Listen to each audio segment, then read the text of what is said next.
Good morning student. आज एक नई वीडियो के साथ आए हैं। चलते हैं रासायनिक अभिक्रियाओं के प्रकार की तरफ। हमने 2 प्रकार पढ़ा दिए थे रासायनिक अभिक्रियाओं के। आज अन्य दूसरे प्रकार पढ़ाने जा रहे हैं। तो इसमें देखते हैं विस्थापन अभिक्रिया एवं द्विविस्थापन अभिक्रिया को एक एक उदाहरण देकर समझाइए। डिस्प्लेसमेंट रिएक्शन और डबल डिस्प्लेसमेंट रिएक्शन क्या होती है, एक एक उदाहरण के साथ समझानी। नाम से पता लग रहा है विस्थापन। विस्थापन का मतलब है अलग होना, हटना, हटाना। तो ऐसी अभिक्रिया जिसमें कोई अधिक क्रियाशील तत्व या कहें या आयन कम क्रियाशील तत्व को उसके लवण विलयन से विस्थापित कर देता है। यहाँ कैसा होगा? हायर रिएक्टिव एलिमेंट जो होगा वो लेस रिएक्टिव एलिमेंट को क्या कर देगा? हटा देगा। जैसे यहाँ देखो A plus B plus C, A B C से क्रिया कर रहा है और तो यहाँ A अधिक क्रियाशील है तत्व है, B कम क्रियाशील तत्व है। तो यहाँ A B को हटा देगा और खुद आ जाएगा। तो यहाँ क्या बन जाएगा? AC। तो यहाँ AC बन गया और इसने B को अलग कर दिया। ये वाली अभिक्रिया कहलाती है विस्थापन। तो A ने क्या किया? B का विस्थापन। A कैसा है? अधिक। B कैसा है? कम क्रियाशील। ये जरूरी है, अधिक क्रियाशील ही कम क्रियाशील तत्व को विस्थापित कर सकता है। मैग्नीशियम, यहाँ क्या है? हाइड्रोजन। मैग्नीशियम हाइड्रोजन से अधिक क्रियाशील है तो यहाँ से हाइड्रोजन को हटा देगा। तो यहाँ क्या बना? MgSO4 प्लस हाइड्रोजन अलग हो गया। तो ऐसी अभिक्रिया जिसमें अधिक क्रियाशील तत्व हायर रिएक्टिव एलिमेंट कम अभिक्रियाशील तत्व को उसके लवण विलयन से विस्थापित कर देता है, यानी अलग कर देता है, विस्थापन अभिक्रिया या एकल विस्थापन सिंगल डिस्प्लेसमेंट रिएक्शन कहते हैं इसको। तो ध्यान आया यहाँ पर अधिक क्रियाशील तत्व जो क्या करेगा? कम क्रियाशील को हटाएगा। जैसे मान लीजिए क्लास में कोई बच्चा बैठा है और एक उससे ताकतवर बच्चा आके कहता है खड़ा हो, यहाँ से मैं बैठूंगा, तो उसको हटा सकता है।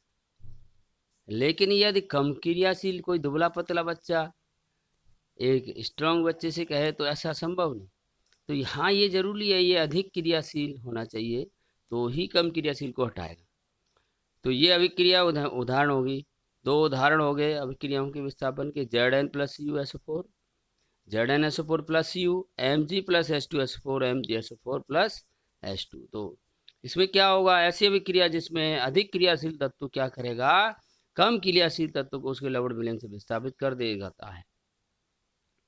आगे देखते हैं द्विविस्थापन, डबल डिस्प्लेसमेंट बोलते हैं इसको। डबल, इसमें 2 बार होगा ऐसा, वहाँ 1 बार होता है। ऐसी अभिक्रिया जिसमें अभिकारकों के मूलक प्लस और माइनस जो होते परस्पर बदल जाते हैं, चेंज हो जाए, एक्सचेंज होंगे, परस्पर क्या होंगे? बदलेंगे, एक्सचेंज। तो विस्थापन अभिक्रिया कहलाती है, परस्पर बदलेंगे। जैसे AB प्लस CD, अब इसके आयन में तोड़ो, A प्लस का हो गया, ये B माइनस का हो गया, इसमें C माइनस, ये C प्लस का हो गया, D माइनस का हो गया। तो ये क्या हुए? इनके आयन। ये क्या हो गया? अभिकारकों के आयन। तो यहाँ पर आयन परस्पर बदलेंगे, यहाँ पर माइनस इसके प्लस के साथ, प्लस माइनस के साथ। देखो B यहाँ आ जाएगा, D की जगह D, B की जगह आ जाएगा। तो यहाँ एक्सचेंज हो रहा, अदला बदली।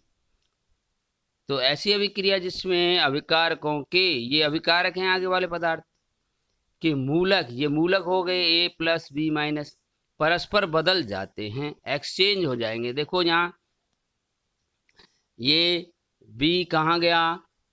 यहाँ आ गया डी के पास, तो क्या बना यहाँ सी बी, और ये डी कहाँ गया ए के पास आ गया, तो ये क्या आ गया ए डी, तो अदला बदली हो गई। तो ऐसी अभिक्रिया जिसमें अभिकारकों के जो मूलक हैं ये परस्पर चेंज हो गए, बदल जाते हैं, क्या कहलाएगी द्विविस्थापन।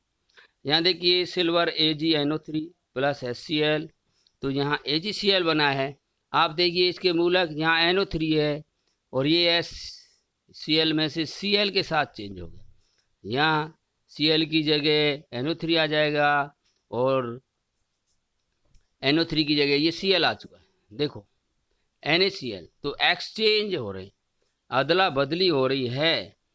BaCl2 देखो ClSO4 के साथ आ जाएगा यहाँ H2 के साथ, तो यहाँ बना ये BaSO4, ये SO4 इधर आ गया और Cl2 इधर आ गया। ये दोनों क्या हुआ, Cl2 और SO4 का क्या हो रहा है, परस्पर विनिमय, एक्सचेंज, अदला बदली।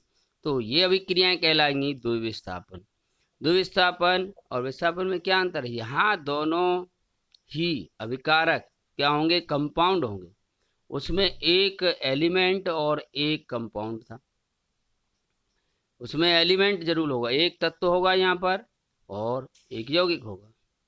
तो ये दो विस्थापन और विस्थापन की पहचान कर सकते हैं हम।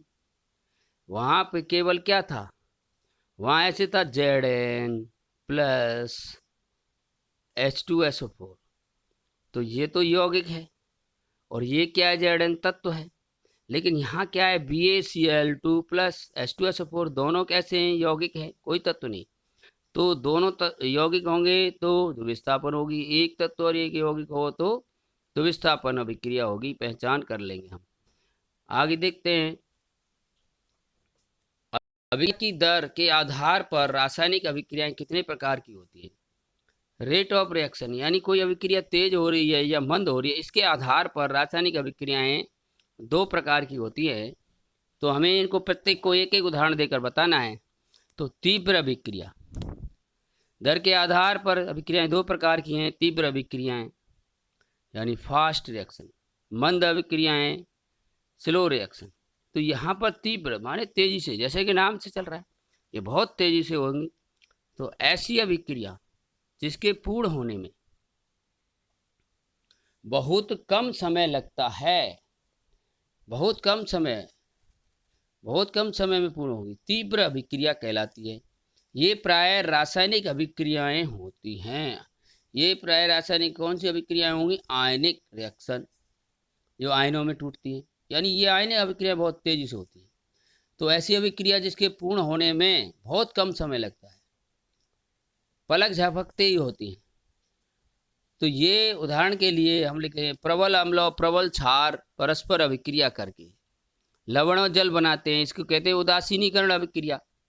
तो अम्ल और क्षार की परस्पर क्रिया लगभग 10⁻⁻10 सेकंड में पूरी होती है, यानी बहुत कम समय में, 1 सेकंड का भी एक कैसा है, एंगस्ट्रॉम सेकंड है।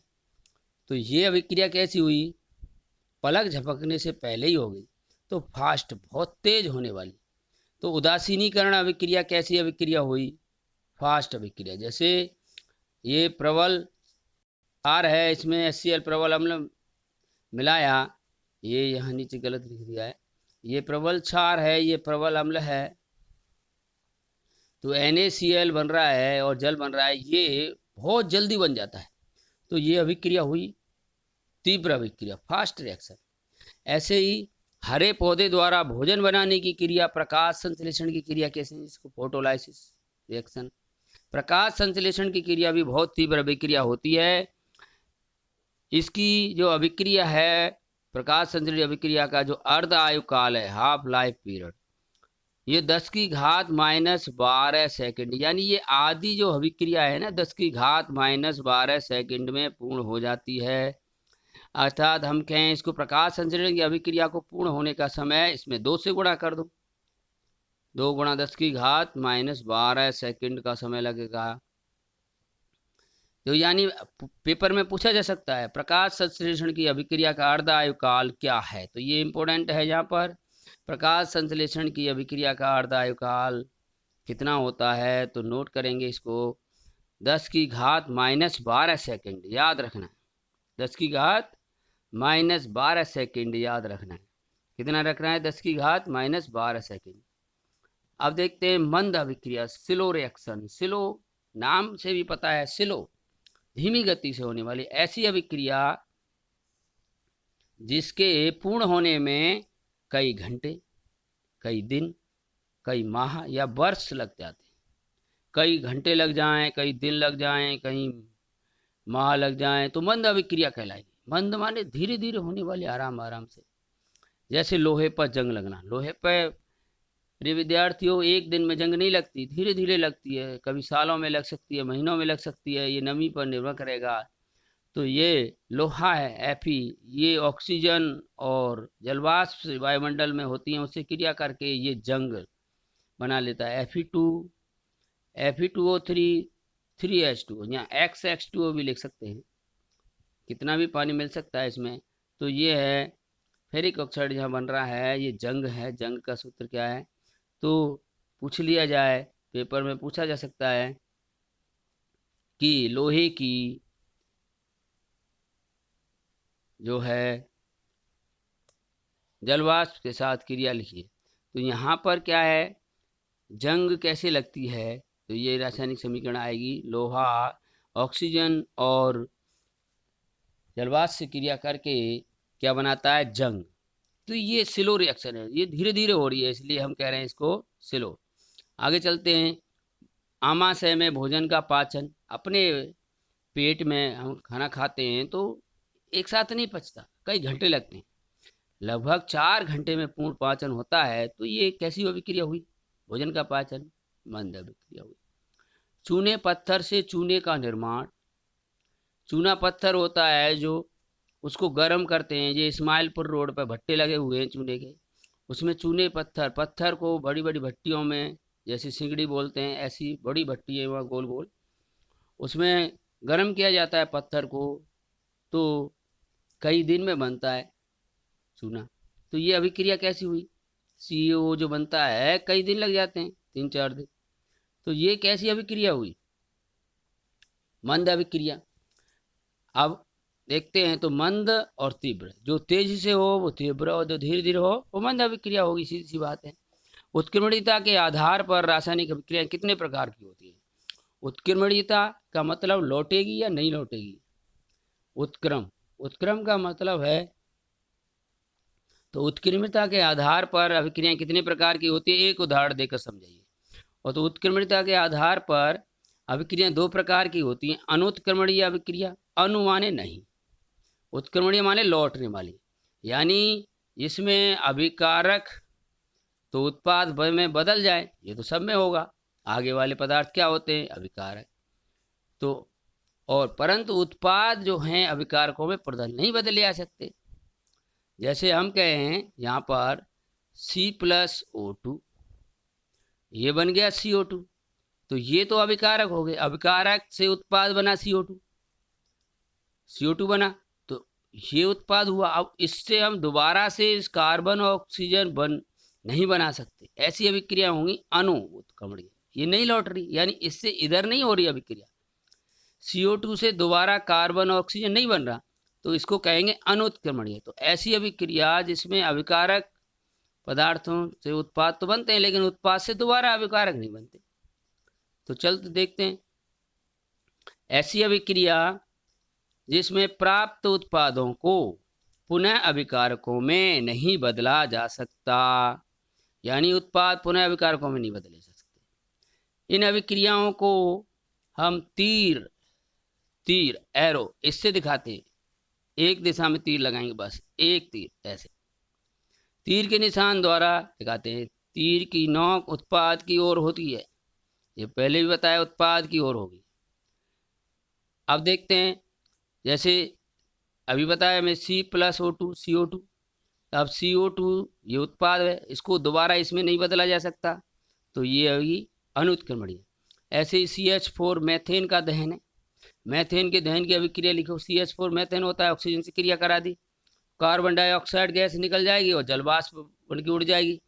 तो कार्बन डाइऑक्साइड जलवाष्प को पुनः मिलाएं तो यहाँ पर मीथेन और ऑक्सीजन नहीं प्राप्त कर सकते हम, यानी उत्पाद, ये उत्पाद है, इनको पुनः अभिकारकों में नहीं बदल सकते। तो कौन सी अभिक्रिया होगी? अनुत्क्रमणीय, इन रिवर्सिबल रिएक्शन, यानी रिवर्स नहीं हो रही, लौट नहीं रही। उत्क्रमणीय अभिक्रिया दूसरा रिवर्सिबल, ये रिवर्स होगी। तो ऐसी अभिक्रिया जिसमें बने उत्पादों को पुनः अभिकारकों में बदला जा सकता है, यानी जिनसे दोबारा उत्पादों से अभिकारक प्राप्त हो सकते हैं, ऐसी अभिक्रिया उत्क्रमणीय अभिक्रिया कहलाएगी। और इसको हम कैसे चिन्ह से दोबारा दिखाएंगे? दोहरे अर्ध चिन्ह, ये आधा और ये आधा, ये अग्र अभिक्रिया को प्रदर्शित करेगा कि ऐसे चल रही है अभिक्रिया, ये पश्च अभिक्रिया को प्रदर्शित करेगा, ये फॉरवर्ड, ये बैकवर्ड रिएक्शन को दिखाएगा। तो ये दोहरे अर्ध चिन्ह द्वारा दिखाई जाएंगी। कौन सी? उत्क्रमणीय अभिक्रिया, रिवर्सिबल। तो देखते हैं यहाँ N2 plus nitrogen plus hydrogen, N2 plus 3H2, N2 plus 3H2 ammonia बन रही है। तो ये वाली अभिक्रिया, ये अभिकारक है, इससे उत्पाद बना अमोनिया, अमोनिया से वापस नाइट्रोजन हाइड्रोजन प्राप्त होती है, तो हम इसको कहेंगे उत्क्रमणीय। दोनों दिशाओं में हो रही है, इधर भी चल रही है, अमोनिया बन रही है, नाइट्रोजन हाइड्रोजन मिलकर, और अमोनिया से वापस से ये दोनों बन रहे हैं। ऐसे ही नीचे देखो, हाइड्रोजन और आयोडीन मिलकर हाइड्रोजन आयोडाइड बना रही हैं, HI। क्या बना रही हैं? HI बना रही हैं। हाइड्रोजन आयोडाइड बन रहा है और पुनः हाइड्रोजन आयोडाइड टूटकर, पुनः हाइड्रोजन आयोडाइड टूटकर हाइड्रोजन और आयोडीन बन रहा है। तो कैसी अभिक्रिया हुई? उत्क्रमणीय, रिवर्सिबल रिएक्शन। तो जो एक ही दिशा में हो वो तो होगी अनुत्क्रमणीय, इनरिवर्सिबल, और जो दोनों दिशाओं में इधर भी चले और इधर भी चले वो होगी उत्क्रमणीय अभिक्रिया। तो उत्क्रमणीय अभिक्रिया और अनुत्क्रमणीय अभिक्रिया, ये हुई अभिक्रियाओं के प्रकार। अब नेक्स्ट वीडियो में मिलते हैं। Thank you, have a nice day.